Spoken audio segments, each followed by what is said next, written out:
Welcome to Short Course, episode 108 for September 1st, 2023. I'm your host, Ben Barry. First, an update. Sorry for no podcast last week. I had intended to do one, but a confluence of three things is, as you can imagine, cramping my time right now. The first is our 10-week-old has started, instead of going to bed somewhat regularly around 8 p.m., he started staying up till 10 and even 11 or 11:30 like last night. So time in the evenings has been at a scarcity. The second thing is the North Carolina section match is 2 weeks away, which means Steph, as the section coordinator, is sort of in crunch mode. And so I end up helping out with the kids more in the evenings, which is fine. Everything's give and take. I don't mind that, but it definitely has pushed back other priorities, unfortunately, including the podcast. Not that I've had a ton to say. Like I've mentioned, for anybody that wanted to hear it, I've certainly been on a few debates in the past few weeks, so there's plenty to hear from me if that's what you're looking for. And then the third thing is just a sort of personal note. I have taken on a new role with more responsibility at work. Why has this come along at the same time as the USPSA area director? I couldn't tell you. All I can say is when it rains, it pours. But I am doing everything I can to juggle all three. And so here I am. This week it's a day late. I'm recording Friday instead of Thursday, but here we are. So those are just kind of the factors at play. I am doing my best to keep up. I will be responding to emails and all that as much as I can and getting out podcasts when I can. So sorry for the delays, and this one will be a short one. It's just a few sort of administrative updates, but I figured I would just get back to the schedule. So like I mentioned 2 weeks ago on the last podcast that I put out, in the week intervening, I did a live stream debate with Kyle Stevens, the other candidate for Area 6, hosted by Dave Riddle from the Casual Shooters podcast. I thought it was good. No real complaints. If you are still on the fence about where I stand and where Kyle stands, I think we had more good discussions. I don't think there was a huge amount of overlap. There's definitely some overlap with the debate that we did with Joel from Training Group Live, but there was also quite a bit of different ground traveled, which I thought was good. But I will say also more interesting, certainly to me, was the debate that Dave did the night before with Luigi Lee and Yi-Min Lin, the two candidates for president. Now, as I've said, I already favored Luigi. I know him to some degree. We've been acquaintances. He's always been a good dude. When I talk to him, he and I are on the same page about things. I get the sense that he's interested in similar things to what I'm interested in. I get the feeling that when I talk to him, he's genuine about these things. So I was already predisposed towards him, but I think if you are on the fence, watch that debate. The contrast was very stark, in my opinion. Luigi was prepared. He had facts and figures, and Yi-Min just kind of offered excuses and hand waved at things. That was my reading on it. Maybe I'm predisposed to see that because that was my prior impression of either of them, but I thought it was even more stark than I would have expected. So if you are on the fence about that, definitely go watch. I found that one to be pretty eye-opening, where, like I said, I think the debates that I've had with Kyle have been a little more straightforward, but certainly if to anyone's on the fence, I'm glad that we did them, and you kind of got to see the contrast between the two of us. So those are out there. Like I said, if you have some time and you haven't already made up your mind or you haven't already voted, I think they're worth watching. On that point, as I've sort of alluded to, the voting for the runoff is open. It opened August 30th, which I think, that was 2 days ago. So it was Wednesday of this week. And I know a lot of people go ahead and vote as soon as it's open. No big deal. But if you are not aware, or you have not voted yet, look in your email or just go to uspsa.org/vote. You'll be able to log in with your USPSA credentials, and then it'll redirect you to the election firm website with the election firm will know your membership number, however that works behind the scenes. So everybody listening to this who's an active member and everything can vote for president. Obviously, people who are in Area 6 can vote in the Area 6 runoff. And like I said, if you're just looking for recommendations or an endorsement, I think Luigi is the way to go. Obviously, I would appreciate your vote if you choose to agree with what you've heard from me over however long you've been listening to this podcast. The update that in some ways is actually fortunate that I waited to record until today is that the board minutes from the August meeting came out today. So typically they've been meeting the last Tuesday of the month. This month they met the last Monday. My understanding is board meetings are being moved from Tuesdays to Mondays because one or more board members have a conflict on Tuesdays as a sort of standing thing. So not really super relevant. It gives them another day to prepare the minutes before they're typically posted on Friday. So those minutes were posted for this week's meeting, and I can talk about them. Now, it is worth mentioning, and I mentioned this on the podcast interview with Dave Riddle, there have been 2 USPSA board meetings since the first round election results were announced, and it looked like I am statistically, based on the outcome of that election, I'm favored. I had the most votes in that round of the election. And so it seems likely, unless something dramatic changes, which I'm not trying to jinx anything, I'm not trying to say, I'm a shoo-in or anything, but it seems likely that I will end up being the next Area 6 director based on those results, if nothing else changes. So I thought, okay, let me start getting in these board meetings because I might actually, have a reason to be there. And I've reached out to Ted Murphy, who former Area 8, now the serving president until the term is up at the end of this year. I had reached out to him and Donna and said I would like to join the meetings as a silent observer. I was referred to the policy, the board meeting policy that is posted on the website, which is titled and explicitly says that it relates to the in-person board meeting. Now, this is not the in-person member meetings that happen at nationals. This policy, as I read it, refers to the in-person board meeting that typically happens in January of each year, where the board actually comes together for a weekend and has basically 2 days, 6 or 8 hours a day of meetings. That's the only policy on the website. That's what I was directed to with regards to attending the online meetings as a guest. And that policy, well, first of all, right in the name of it, it applies to the in-person board meetings. Second of all, it refers to bylaws that do not exist anymore. It refers to bylaws that were rewritten in the bylaws rewrite that was done in early 2022. So Mike Foley was removed as president in August of 2021. The board declined to hold the special election to replace him until they had rewritten the bylaws in a few significant ways, one of which being moving the president from being a full-time 150K position down to a part-time 50K position. They also did things like adding this now infamous requirement that members of the board be a range officer.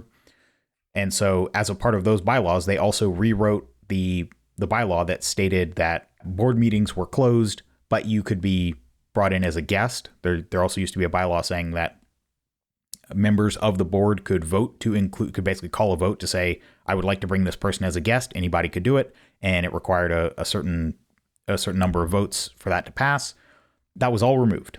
The current version of the bylaws since the spring, I believe it was January or February of 2022, says 5.9 board meetings. All board of directors meetings shall be closed to individuals and organizations other than those authorized by the board of director policy. That's what it says. Meetings are closed, except for this policy, which, as far as I can tell, doesn't exist. Maybe there's some internal policy, but when I asked Ted and Donna, I was at that they pointed me to the in-person policy, which to me does not apply to these Zoom meetings that happen once a month. And okay, I read that as saying I have to give 14 days notice because that's what the in-person board meeting requires. I have to give 14 days notice to be included. I did that for this month's meeting and I got crickets. I did not hear a single word in reply. I just said, I request to be included. I'm submitting this with enough time. No response whatsoever. So I can't say I'm especially surprised, but I am disappointed. That said, it was interesting to me that when the agenda for this meeting that just passed came out, there was an item on it that said virtual board meeting guest policy discussion. So there was an item put on the agenda for this meeting that was scheduled to happen this Monday to discuss, it sounds like, a policy around exactly what I'm asking about. What is the policy for guests to virtual board meetings? Which to me is a tacit acknowledgement that the policy that I was directed to, this in-person policy, does not apply here. Even if it did apply, it refers to bylaws that don't exist anymore, so the policy needs to be revised. That's a separate issue. This board meeting that happened on Monday ended up going for 4 hours. They covered a whole bunch of stuff. They spent an hour in executive session about member discipline with no resulting vote. So who knows what they were talking about for an hour, but they wanted to make sure it wasn't on the record. So of those 4 hours, they spent a bunch of time on a bunch of different things, and they never got to this virtual board meeting guest policy discussion. So it sounds like maybe they'll get to it in the September meeting, maybe. So at best, maybe I'll be able to join a few meetings before, again, assuming I'm elected, before my term would actually start. But it really seems like they have zero interest in actually having guests come in other than the people that they want to have come in, people who are not members of the board, like the accountant and, whoever else, this new lawyer that they've, I guess, retained when the whole Yemen thing was going on. They can come right in. But a leading candidate for area director who wants to try and make some progress and get somewhat up to speed with what I'll be jumping into, crickets. So what was interesting in the meeting minutes, there was some relatively straightforward stuff that I think is relatively uncontroversial. They did some business around the World Speed Shooting Championship policy and what are they going to charge for match slots, and someone was appointed to the multi-gun committee. So, some typical business stuff. Like I said, there was this hour of executive session about member discipline. Who knows what it was about? Who knows what the outcome is?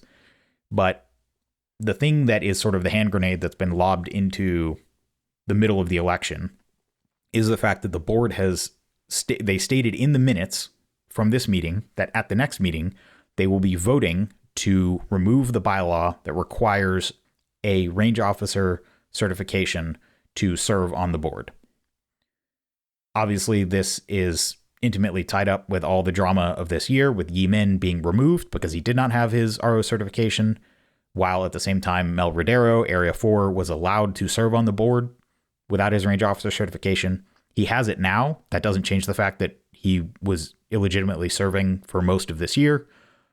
It doesn't, even if they repeal this change, that doesn't mean that at the time he didn't fail to meet those requirements and is an illegitimate board member and is considered to have resigned January 1st of 2023, but the board will continue to ignore that bylaw because it's inconvenient to them.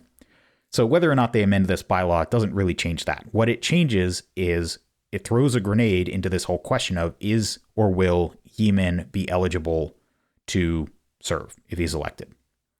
My read on it is they're probably just going to go ahead. It's probably going to be a successful vote to amend this bylaw.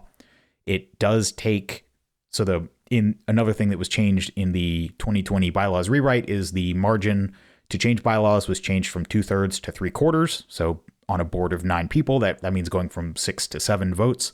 I think they'll probably get the 7 votes. I think at this point, everybody realizes this bylaw is kind of radioactive and nobody really wants to mess with it. So it probably will be repealed, and we will find that out at the end of September, a few days before voting ends.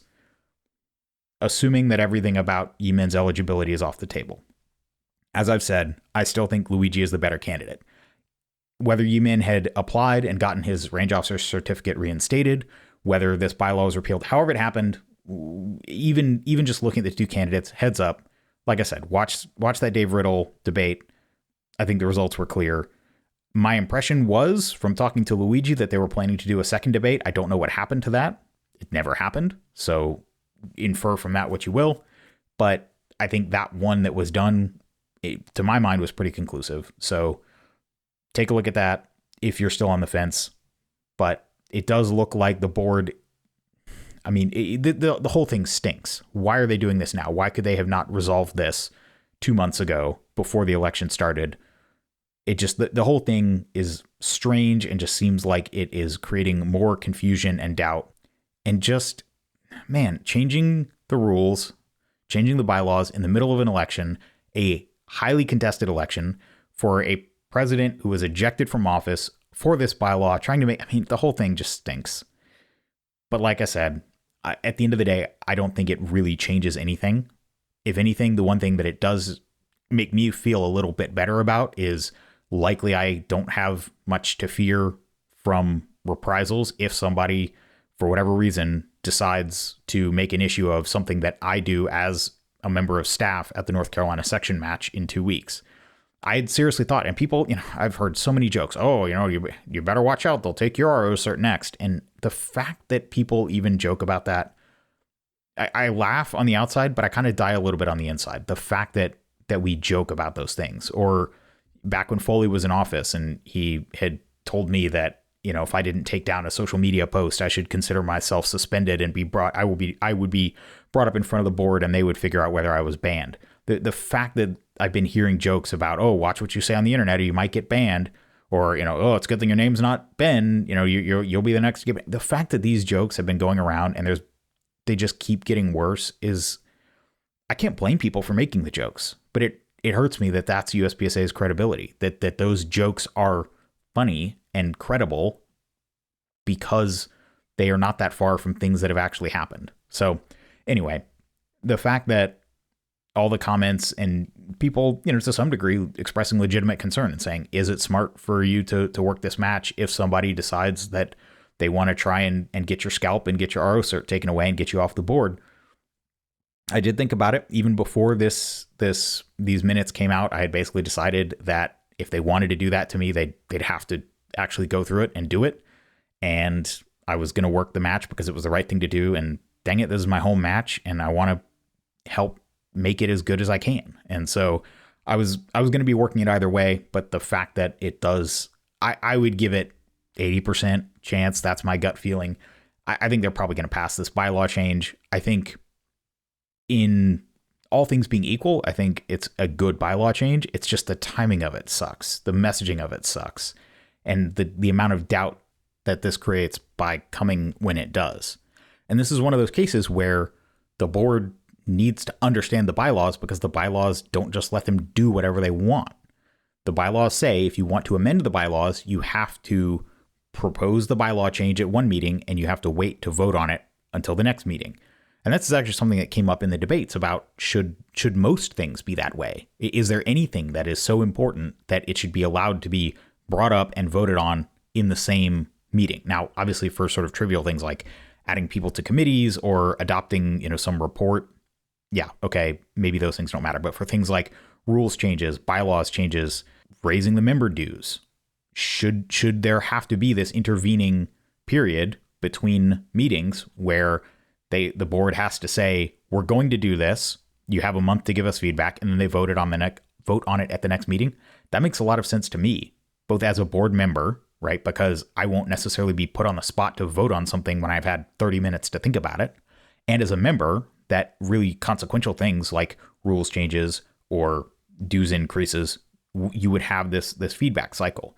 So, do we need to amend the bylaws to tell the board what they can and can't vote on immediately?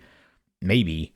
Ideally, it would just be one of these things that was good practice to say, hey, we've discussed this as a board. We think this is the right path going forward. We're going to put it out to you guys. We're going to take 30 days of feedback and we're going to vote on it at the next meeting. That makes sense to me. We'll see if that happens on anything in the future where it's not required by the bylaws to give a meeting's worth of notice. And then one last thing that I did want to mention that I don't entirely know how to interpret this from the meeting minutes, but the minutes include a vote to, quote, approve the 2022 audit report. So the report was approved unanimously. I don't know what that means in terms of when it will actually be available to the membership, but the fact that the board has had it for however long and it's taken this long for them to even get to a vote of approving it. The previous vote in the minutes was taken 4 minutes before this one. So apparently it took them 4 minutes to discuss and vote on this item. So it's not like it was something contentious that took a lot of time, but obviously it was not a priority to actually be voted on until now. As of Friday night, it's still not up on the uspsa.org/finances page. We will see when it actually does make it up there, but I'm sure everybody is looking forward to seeing the audited financials for 2022, even if they are, at this point, 9 months out of date. It's better than nothing. So that's kind of the rundown, the update of everything that's happened this week and the outcome of the board of directors meeting and what is, I think, probably coming in terms of removing this RO requirement. Maybe I'm wrong. I mean, if you look in the agenda, if you look in the minutes, it is clear that the item to discuss this bylaw change was not originally on the agenda, but it was Area 7 Frank Rizzi and Area 3 Scott Arnberg who made a motion, the first motion of the meeting, to add it to the agenda and then approve the agenda. So the agendas have to be posted 10 days before the meeting. I don't know what has changed in the last 10 days to cause this to be something.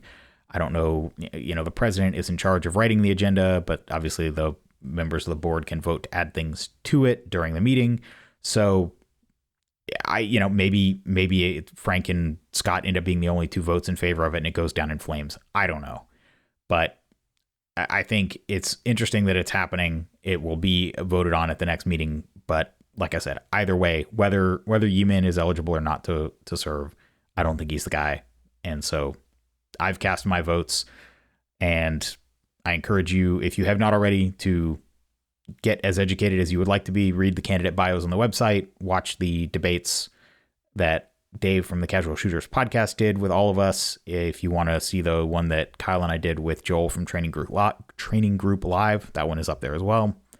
And yeah, I'll stop beating this dead horse. Hopefully we'll be able to put this whole election talk behind us one way or another soon and get on with actual shooting related stuff and making the sport better. So thank you for putting up with all this and for the delays. And hopefully I'll be back to talk again soon with some more interesting topics and interesting stuff to talk about coming out of what is hopefully another successful North Carolina section championship.